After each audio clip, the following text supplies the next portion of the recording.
বাংলার নবাব সিরাজউদ্দৌলা মরে যাওয়ার পরে আমি বাংলার নবাব হয়ে অলিগলি 50 বছর ভরে ইতিহাস ধরে আমি রাখছি।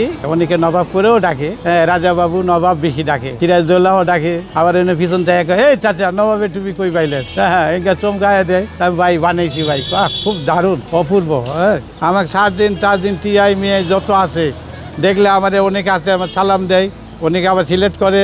হ্যাঁ অনেকে এই যে কিছুক্ষণ আগে আমি টেকনিক্যাল থেকে গেলাম, ওই চাচা আরে বাপ রে কয় 3 জন। আমার নবাব আমাকে স্বপ্নে ডেকেছিল মহলে, স্বপ্নের আড়ালে আমি রাজ্য পরিচালনা করে আমি সারা বিশ্বের মধ্যে ওই সময় বীর হয়েছিলাম। আমাকে ধন্যবাদ দিয়েছিল নবাব সিরাজউদ্দৌলা। তো আমি আসার পথে 15 দিন রাষ্ট্র চালানোর পরে আমাকে বলল যে তোমার দেশে তুমি ফিরে যাবে। তো বললাম ভাই আমি তো ফিরে যাব, আমার মাথায় যে মুটুকটা ছিল এই মুটুকটা আমাকে দিলে আমার খুব ভালো হতো, আমি দেশে যাই হোক আমি নবাব হয়ে ঘুরতে পারতাম। তো কইলো ভাই এই মুটুক এই তুমি ছাড়া আর পৃথিবীতে কেউ তৈরি করতে পারবে না, তুমি একটু গোপনে তৈরি করবা, অজান্তে করবেন, আর তুমি নিয়ে ঘুরবা, বাংলার নবাব হয়ে ঘুরবা, আজীবন ভরে কেউ তৈরি করতে পারবে না, কোনো ডুপ্লিকেট করতে পারবে না, আর যে ধরবে সেই বুঝতে পারবে। আর তুমি সারা জীবন নিয়ে ঘুরে পারবা মৃত্যুর আগ পর্যন্ত, তুমি টেরি পাইবা না যে আমি মুটুক নিয়ে ঘুরছি।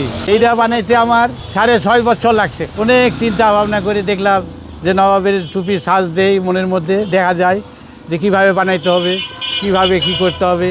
আর বাংলা নবাবের টুপি যদি এলোমেলো হয় তাহলে দর্শক তো পিটাইবে। সেই সুন্দর করে আগে নিজে নিজেই ঘরের মধ্যে বানিয়ে নিজে নিজেই পরীক্ষা করি। নবাব করে ডাক দিলে এই নবাব সাহেব, যখন ডাক দেয় রাজা সাহেব, খুব আনন্দ লাগে যে আমার নবাবী জিনিস আছে বলে তাই নবাব সাহেবকে ডাকে। যদি না থাকতো তো আমার কেউ ডাক দিত না। আমার মেয়েরা বলে যে এত ওজন নিয়ে আমার আব্বা কীভাবে রিক্সা চালাই, আমরা তো জায়গাতেই পারি না, তাহলে আমরা ধরে থাকতে পারি না, আমরা 5 মিনিট নিয়ে হাতে ধরে থাকতে পারি না, মনে হাত ছিঁড়ে পড়ে যাবে। অথচ দিনের পর দিন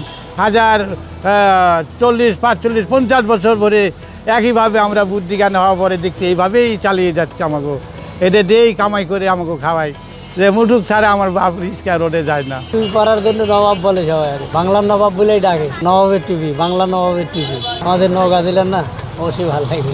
ওনারে এমনি দেখি আমরা রাস্তাঘাটে যখন চলাফেরা করি, দেখি উনি এই রাজা বাদশার মতো এক মুকুট পরে রিক্সা চালায়, অনেক দিন ধরেই দেখতেছি, ভালোই লাগে ওনারে দেখে।